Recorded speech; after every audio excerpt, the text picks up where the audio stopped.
All right, and last this afternoon, we'll hear about Power to the Parents, Virginia's Education Uprising. Again, we've got a great panel put together, led by our moderator, Meg Kilgannon, who is a Senior Fellow for Education Studies at Family Research Council. She previously served at the U.S. Department of Education as Director of the Office of Faith and Opportunity Initiatives in the Trump administration. Please welcome Meg Kilgannon and her panel.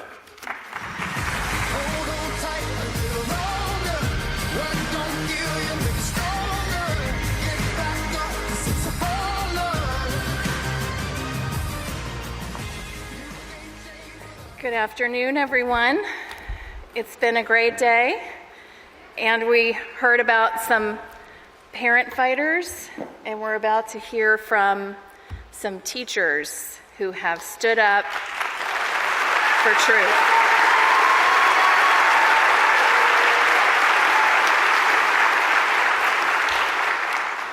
So on the panel today, I'm just going to let them introduce themselves. I don't want to do a lot of talking because we really want to hear from our wonderful panelists. So starting with Ian here, just tell us a little bit about where you're from and how you got to this point. My name's Ian Pryor. I'm from here in Loudoun County. I'm the executive director of a group called Fight for Schools. Never thought... Thank you. Never thought I'd be here. This has been really a journey of a year in getting involved and seeing what's happening in our schools and seeing how our school board officials conduct themselves. And, really, we've just put together an amazing group of parents that are going to push back and are going to fight on behalf of their kids for a premier education. And honestly, this is the proudest experience of my life. Great.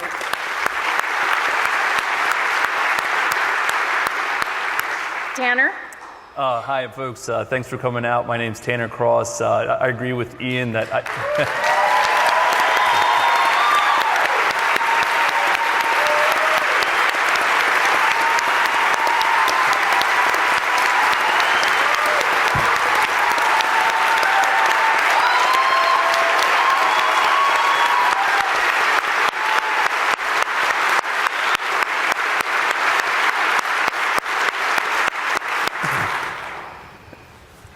Sorry if I get a little emotional. My folks are here, so they just celebrated 47 years, by the way, last week. So. Yay!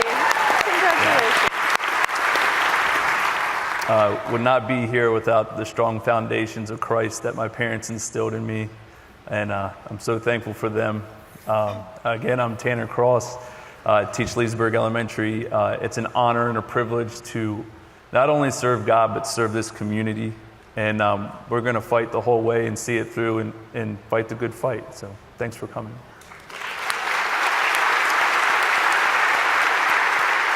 Monica? Hi, I'm Monica Gill. I am a teacher at Loudoun County High School right here in Leesburg. I've been teaching for 27 years, and I teach U.S. history and AP government. And I, like Ian, never thought that I would be in the position that I'm in right now, but the Lord puts opportunities in front of us, and when this all started a couple of years ago, really, I just said to him, I will be obedient to whatever door you open for me and whatever opportunity you give me, and so here we are.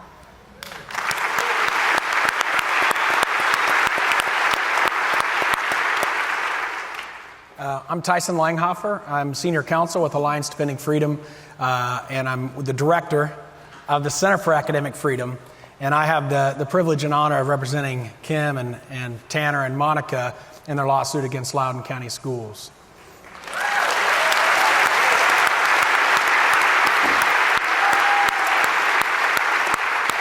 And Kim has just come in from the classroom, so we were just introducing ourselves. Kim, can you tell us about yourself? Yes, right off the school bus. I'm Kim Wright, and I teach at Smartsmill Middle School, and I've been there for over 20 years teaching English, communications, computer applications, and I've taught 6th, 7th, and 8th grade. Right now it's 6th grade, so I'm glad to be here tonight. Thank you.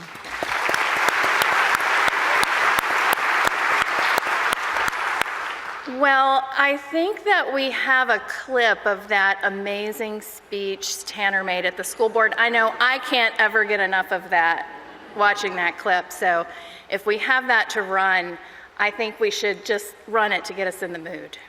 All of my students, but I will never lie to them regardless of the consequences. I'm a teacher, but I serve God first, and I will not affirm that a biological boy can be a girl and vice versa, because it's against my religion, it's lying to a child, it's abuse to a child, and it's sinning against our God.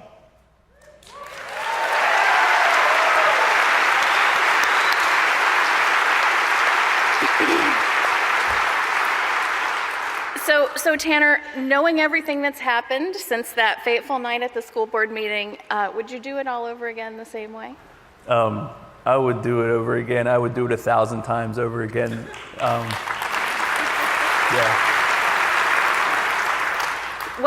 Tell us your story. What prompted you to speak out that night? Well, I learned that our school board was going to vote on 2 proposed policies that were going to be very harmful to teachers and harmful to students as well, because it was going to force teachers and students to affirm that biological boys could be girls and vice versa. And we just can't do that. We believe in the Bible. We believe in God's word, that he made male and female in his image, and we would be lying to children if we went along with these policies. So I learned that they were going to vote on this policy, and I just had a sense of urgency, like, hey, I have to go represent God. I have to stand on God's word and speak truth to a world that needs to hear it. So. Great. And Monica and Kim, you joined in. What prompted you to join in the lawsuit? I'll take that one. I had the similar feelings as Tanner. We got wind of, my family and I, of the policy, and at some point I realized, wow, they might really pass this, and they're not listening to parents and teachers and the feedback that was coming down. And I had a long talk with my husband. We had conversations because of the changes in the school over the years, but this was a hard conversation, and this was a particular policy that would cause me to, I felt, do the opposite of what I've always wanted to do, and that is protect the kids that I've cared for, through the years, hundreds of kids, and I'm there to protect them. And this was compelling me to lie to them and say things that aren't true, and affirm something that, that a male is a female and vice versa, and it's just not true, and I felt like my integrity was on the line. And I had no problem stepping up and saying, we need to take care of this, and my family was supportive. And I also wanted to make sure that I spoke up for all the other people that weren't being heard, the parents and the community and my coworkers, some of the teachers from Loudoun, not necessarily my school in particular, but any school. And just, it was an easy decision to make. Monica? I think for me, the big issue was just watching the school board over the last couple of years really adopt policies that are ideological and not educational. And policy 8040 is to an extreme. It is a radical gender ideology policy that they are pushing. And as a teacher looking at this policy, it really completely defies the importance of language and the fact that words have meaning. Words convey meaning. So if a teacher or a student is forced to refer to another student by a pronoun that is not in alignment with their biological sex, we are conveying to that student that gender is fluid, and that is not true. That's not in alignment with science, that's not in alignment with reality, and it's certainly not in alignment with their inner biology.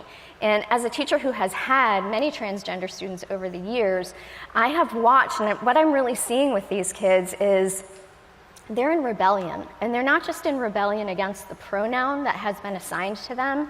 They are in rebellion against the word that is written inside them. We all have a word written inside of us, and the abbreviated version of that word is either XX or XY. But if you unravel that abbreviation, you get the human DNA strand, which scientists tell us is over 3 billion letters long. How can we then, as human beings, look at that word, the longest word known to humanity, and say, There's no author behind it. There's no precise meaning behind that. There is a way that I can just define for myself what that word means. And seeing these transgender kids in rebellion against that, they say things like, well, I'm just trying to be my true and authentic self. And my question to them is always, is that really what's going on? Are you really trying to be your true and authentic self, or are you in rebellion against your true and authentic self? And this policy 80/40 is complicit in their rebellion. And it is, something that this gender dysphoria is in debate about what the best way is to care for students who are suffering from it, for kids who are suffering from it. But our school board has taken one side in that debate, and they have mandated it for everyone, students, teachers, and parents across the board, forcing us to be complicit in it and forcing us to be complicit in saying things that we don't believe, that are also completely not true, and potentially more harmful for these kids in the long run. So for me, that was one of many reasons why I decided to join the case, and I'm so thankful to be here. Great.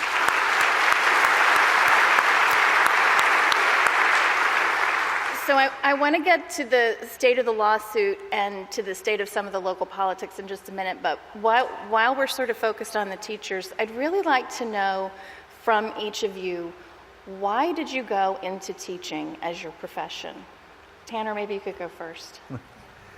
Like I said, my folks are here, my dad's here, so if I get emotional, I'm a little apologetic for that. But what drove me into teaching was that I had a good father and I had a good mother, and like I said, they instilled the foundations of Christ in me. But I had this unique ability, or let's just say that I was blessed, that I got to see my father wear two hats, and he was our head football coach, weightlifting coach, and English teacher. So he was like a real Renaissance man to me, and I got to see, like I said, like he wore those two hats, and I got to see him how he served community, how he served with integrity with his football team, and how he treated everybody fairly. It doesn't matter what position you were in the school building. Figureheads in the community would come and talk to him every once in a while. And I was just so blessed that I got to see, I got to learn how to treat people. And trying to tie all this in is I just, I love, people. I love kids. I love students. I was very blessed, not only with my father and my mother, but I was also blessed with other men that poured seeds into me when I wasn't a Christian. And I was very thankful that they did that because, and I don't know them anymore, but I'm very blessed that seeds were planted into me, and now things make sense. And I just want to do the same thing, and that's what's encouraged me to be a teacher, and I want to do that with my kids. Now, obviously, I don't sit there and I don't preach Jesus to my kids, and as much as you want to, you can't do that, because we have confines, and we want to respect that. We wouldn't want somebody of another faith, preaching to our kids about something else. But that's why I became a teacher, just to not only just live for Jesus, but I just like the relationships. I like seeing kids grow. It's very gratifying to me. So. Great, thank you. Kim? As far back as I can remember, I wanted to teach school. I was thinking originally, my mother is an art teacher, for starters, and I used to go into her classroom. But even before that, when I would go babysitting, I had to be like the coolest babysitter around. I would pack things to do for the kids, and I guess it's kind of a small version of playing school with them.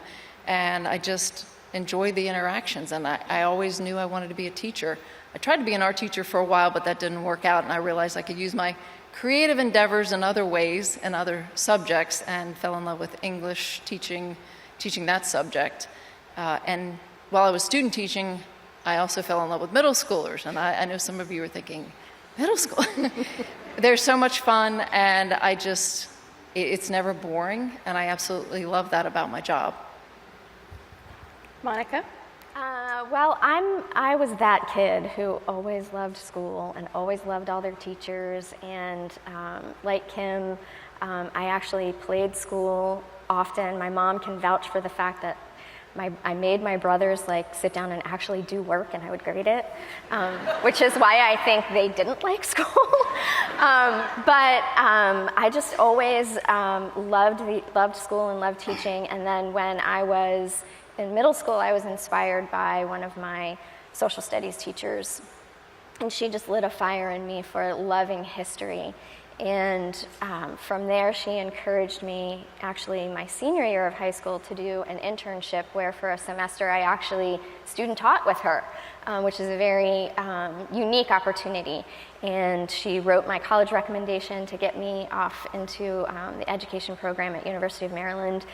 And from there on, I always knew that I wanted to be a teacher, and I love history and I love kids so much. I've dedicated my entire life to young adults, not just in teaching, but youth leadership at churches. And my husband and I ran a summer camp for high school kids for a number of years, taking them camping across the country and teaching them to be good leaders. So my heart is just really in the relationships with these young kids.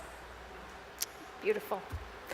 I wonder how, staying with the teachers, how have you been received by your colleagues following your stance? What's been their reaction to your position, and how has that played out in the workday? Tanner? There's actually been a lot of support, believe it or not. There's just been some little backlash here and there, and I think at the end of the day, you would be very surprised that believers and unbelievers have come to me and they have expressed how they support me. And I think at the end of the day, in America, we believe that we can speak freely at a public forum, where you're invited to speak.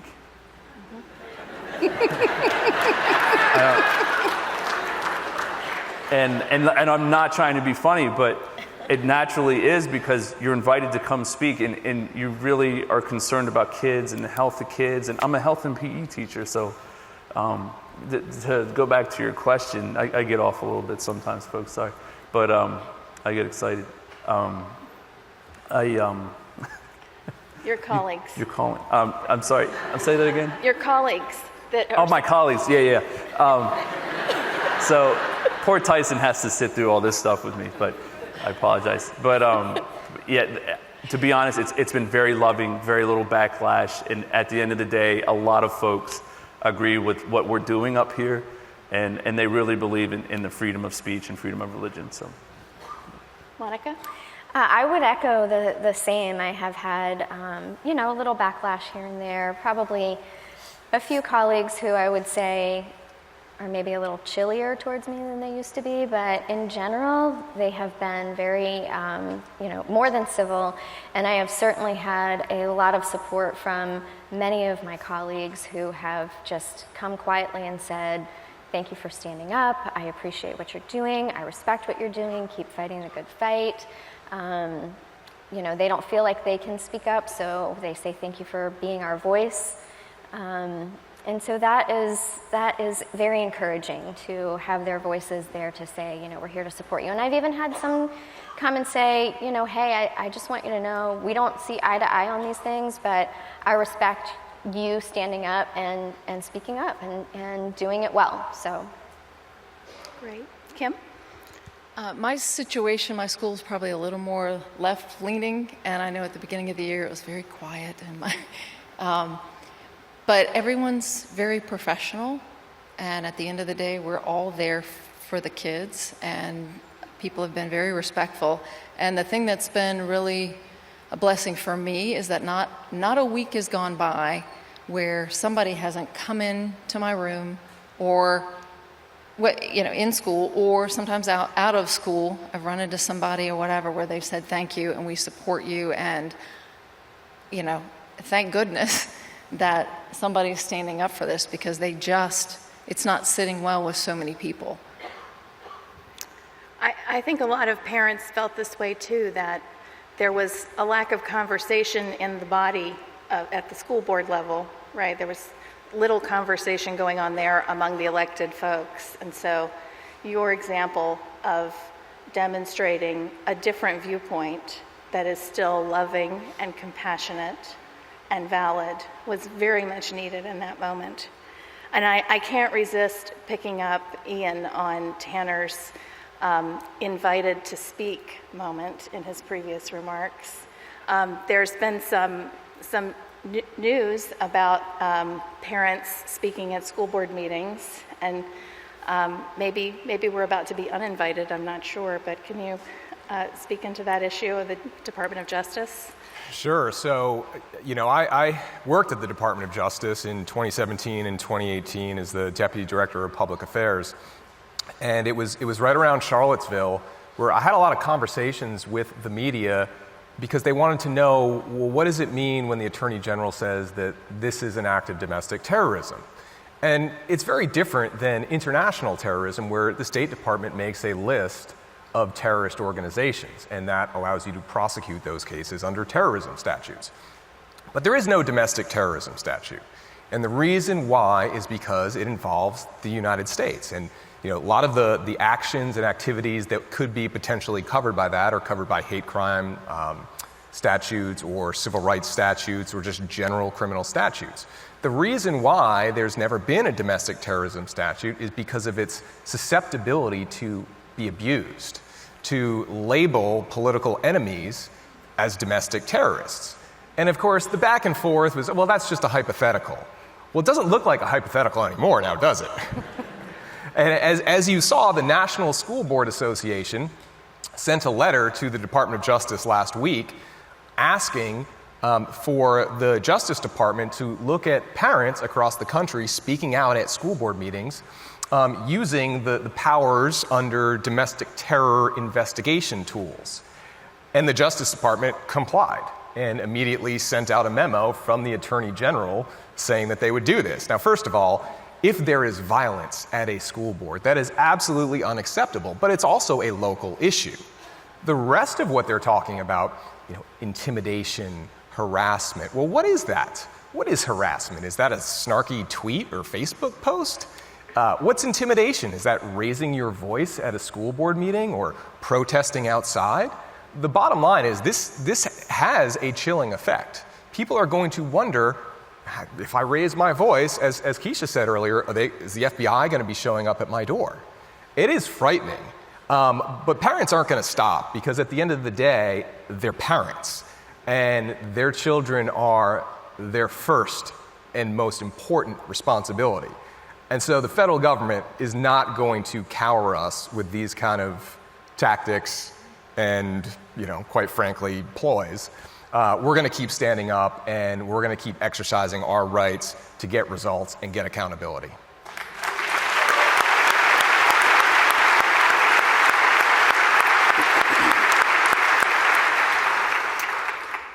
So, Tyson, can you give us the state of the case? Sure. So immediately after Tanner spoke at the school board meeting, he was suspended and he contacted us. We wrote a letter to the school board and said, hey, you violated Tanner's rights. You cannot punish him for speaking at a public forum. Please reinstate him. They refused to do so. We immediately filed a lawsuit and a motion for a preliminary injunction asking the court to reinstate them and reinstate Tanner. Thankfully, the court agreed that the school had likely violated his rights, and they reinstated Tanner so that he was able to finish out the school year and the final 5 days of his school year in the previous spring. So that was a great news. Unfortunately, the school board didn't take the hint, and they appealed that to the Virginia Supreme Court. The Virginia Supreme Court, about a month ago, ruled in our favor and upheld the injunction reinstating Tanner.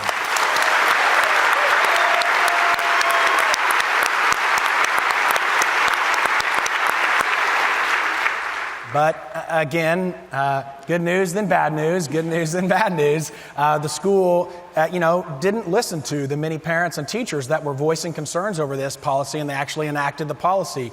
And so we modified the lawsuit to add Kim and Monica and to challenge the policy directly. And we've asked for a motion for a preliminary injunction, asking the court to enter an order saying that the school cannot force teachers like Monica and Kim and Tanner to speak things that they disagree with and to say things that are going to be harmful to their students. And we're waiting for the court to set a hearing on that. But we're hopeful that the court will recognize the very strong free speech and free exercise rights that the state of Virginia and the United States has. I mean, so many of our free speech cases, the principal cases, relate to education. And the Supreme Court has indicated how important it is that we protect our institutions of education. They said if the academic freedom and our marketplace of ideas, if it is restricted, our nation will shrivel up and it will die.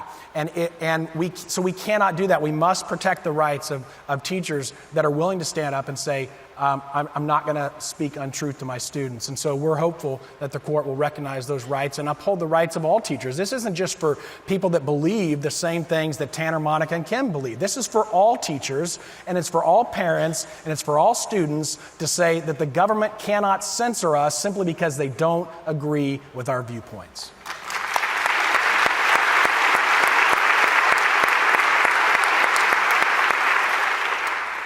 So, Tyson, does this case or one with similar facts have the potential to be heard before the nation's highest court, the Supreme Court? Well, we think there is a good chance of that because, unfortunately, Loudoun is not unique. We have another lawsuit pending right now with Peter Vlaming, who was fired a couple years ago in Williamsburg when he declined to refer to a female student as a male. And that's before the Virginia Supreme Court. As we speak, we're working on drafting that brief. We also represent a professor, Nick Merriweather, for 20 years, a religion and philosophy professor at Shawnee State University in Ohio. A beloved professor who loves his students just like these teachers do, and he refused to refer to a male as a female student, and they punished him and said that he had created a hostile environment. Thankfully, the Sixth Circuit earlier this spring ruled in his favor and ruled that teachers and professors do have rights in their classrooms, that the government cannot force them to speak things that they disagree with, and has sent it back to the district court. And so the state of the law specifically on this has not been ruled upon by the Supreme Court, but what we do know is the Supreme Court has never allowed the government to force anyone to speak a message that they disagree with. And they say that is offensive to the First Amendment. And they've been very strong about that, so we're hoping that that the courts will recognize that and will recognize the rights of these teachers that are simply just advocating for the good of their students. Great. So for the teachers again, I was wondering if you all are members of the Virginia Education Association or the Loudoun Teachers Union, and if so, have they done anything to support you in your efforts? I belong to God. I don't go to the. I don't. LEA and the teachers. We don't. I don't. Yeah. Did you? I belong to God. Yeah. They're not. I don't feel like they would be. It would be in our best interest. Yeah. Not a member. Not a member. They don't represent the things that I think are important in education, and so no. You know, I'll just add that I think it is interesting that unions are designed to protect rights of teachers, right? That's what they were designed for, right? And we're talking about constitutional rights of teachers. And the union has been completely silent on this policy which strips rights from teachers. And I think that will tell you everything you need to know about why they are not members of the union. And I guess there's been no amici filed from the ACLU, for example, or any other bastion of defending free speech, right? So. No, there hasn't. Unfortunately, most of the major organizations on these issues have capitulated to these ideologically driven policies, and they've lost what they once stood for. The ACLU once stood for principles that everyone has these rights. I don't care whether I agree with them or not. And many of the attorneys that advocated for some of these free speech, the leading jurisprudence in free speech, they disagreed with their clients vehemently. yet they represented them. And today, those organizations are going by the wayside. And so what I think is so important to understand is that every one of us have to have the courage to stand for our convictions, and we cannot allow the ideological motivations of the day to persuade us and dissuade us from what we know is true and what we know is best for our children.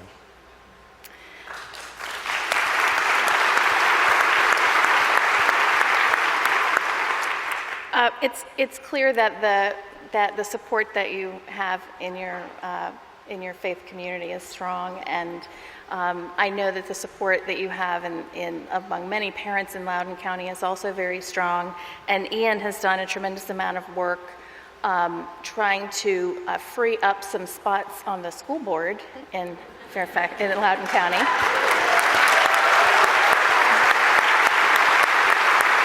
And so while we're on the topic of legal issues, why don't you tell us about the good news you've had this week? Sure. Well, as I'm sure many of you know, in March we announced our movement to remove 6 of the 9 Loudoun County School Board members based...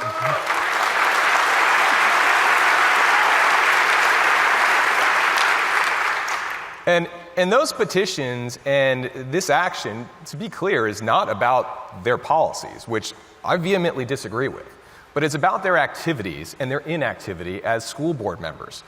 And we have collected well over 17,000 signatures during that time.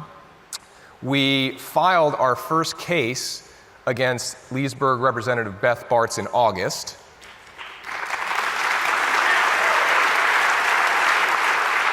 And on Tuesday, we had motions before the court. And there were 3 motions that the judge decided on. The first was Ms. Bart's motion to dismiss our petitions. The judge denied that motion.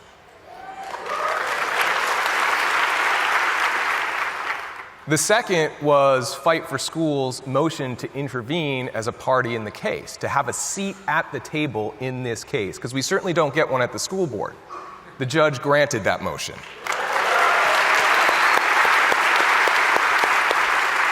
And the final motion was a motion to disqualify the Commonwealth's attorney for Loudoun County, who would be the one prosecuting this case, and to appoint an independent prosecutor. Again, the judge granted that motion.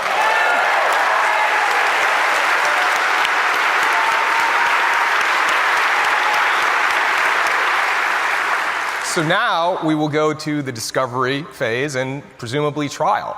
But I want to say something about all the volunteers that have gone out there through the heat, the rain. The first day we collected signatures, it was windy, raining, hot, and hailing, all within the same day.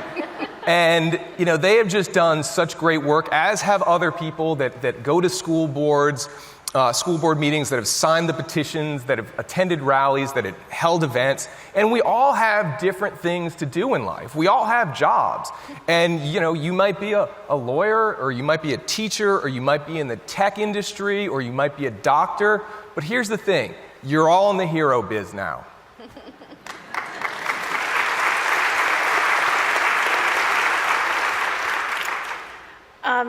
So for the teachers, what encouragement would you have for Christian parents who have their children in public schools?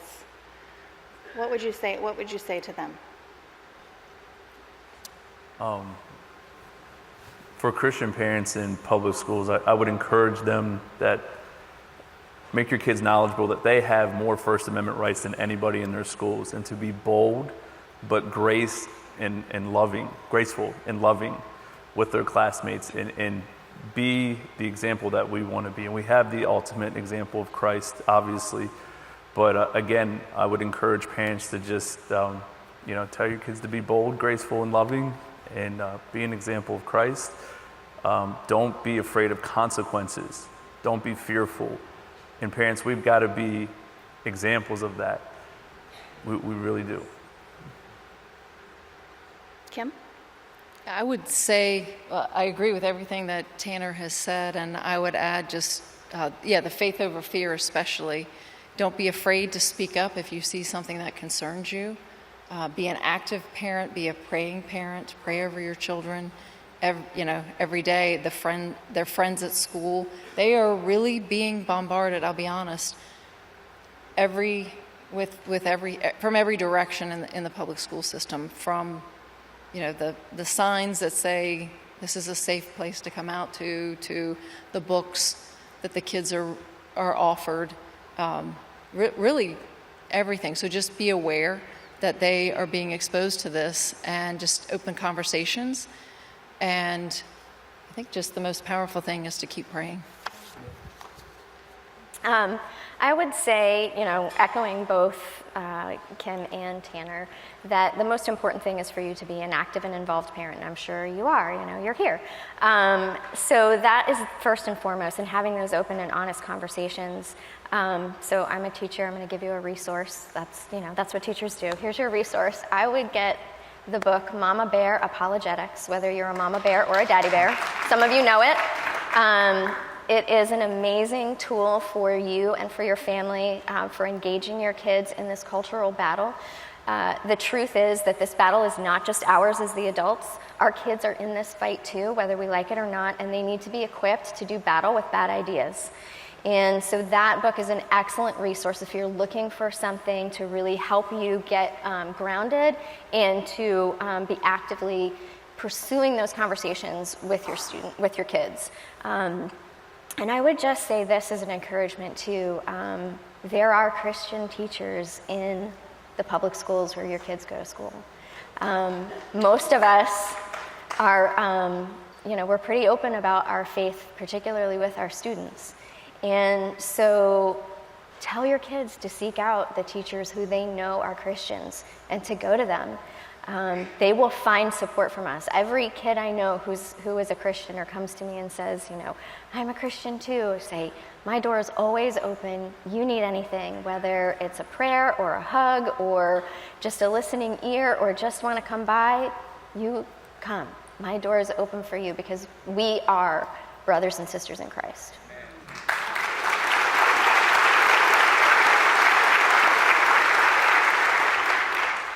And I'm really curious to hear if there's something that you think, some way that we could enter a conversation with those teachers and those interest groups who are on the other side of this issue, who think that it's a good thing to gender affirm children. Do you think there's any way to have a conversation with them, to present our side of the case in a constructive way that could change hearts and minds? And I'll answer that, and because I absolutely believe that's the case. What we know is that biological sex is immutable. Everybody knows that. They know that deep down. They see that. That's reality. And there's voices telling them that, but there's a lot of voices saying the opposite. So what we need to do is arm ourselves with the information that's out there. The bottom line is the science is on our side, right? The law in Virginia says that the school board was supposed to adopt evidence-based policies in accordance with evidence-based best practices. What we know is the evidence-based best practice is a child that's struggling with gender dysphoria prior to puberty. 80 to 90% of them will choose their biological sex if they are not affirmed in that. If they are affirmed, almost none of them get off that track. They immediately go to puberty blockers, then cross-sex hormones, and then surgery, and then they go to regret. All right, we know that, so we need to arm ourselves with that. The other side is not the enemy. They're blinded by the forces that are telling them lies, and we need to speak the truth. And that's why we need teachers like them out there speaking the truth. We need to be speaking the truth to our children, and we need to arm our children with those facts, because those facts will change minds, and we can win this battle, because we know that when we live in opposition to reality, people will be harmed. Students are being harmed right now by this. So we need to speak truth. And we need to arm ourselves with that truth, because we can change hearts and minds, and I truly believe that.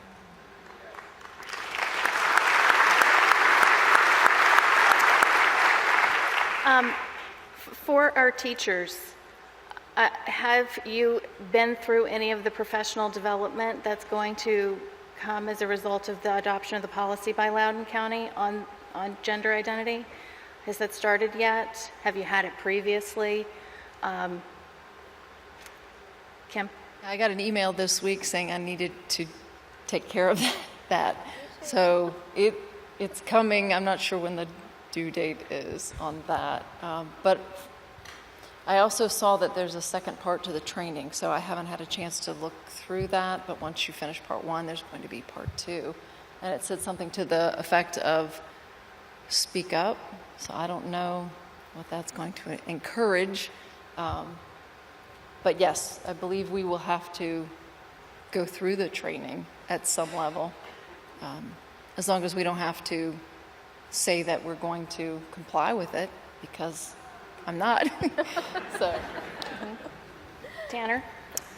I'm with Kim. I got an email this week about some trainings that that would violate our faith, but I would like to say this though, like I'm willing to sit down and go through the training. I just can't do anything that violates my faith and say things that are untrue. It's that simple. But I'd be willing, and I encourage folks, and if there's teachers or if this is everywhere. This isn't just education, it's everywhere. But like I said, we got to be salt and light. And I encourage people and encourage myself, I'm speaking to myself here, is that to still sit through the trainings and show that, hey, I'm going to work with you here. I'm going to do the best that I can. I mean, we're asking for religious accommodations.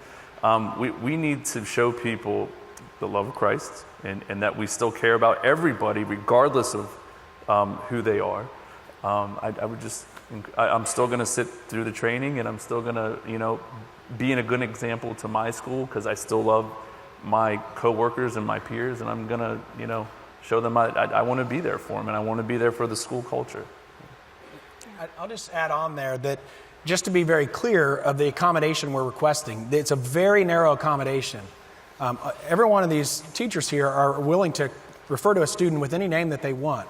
They're simply asking not to use a pronoun that's inconsistent with their biological sex. That's it. They're going to treat these students with love and respect and treat them like every other student. They just don't want to say something they think is untrue and that will harm students. And they will comply with these other policies. They just can't say something that's going to violate their faith and it's going to force them to say something untrue. It's very narrow. Well, we only have about 3 minutes left, and I was told before coming out here that I'm the only thing standing between you and dinner. So I will not open another topic for discussion tonight, but I will thank our panelists very much for being here and for what they're doing on this issue. Thank you.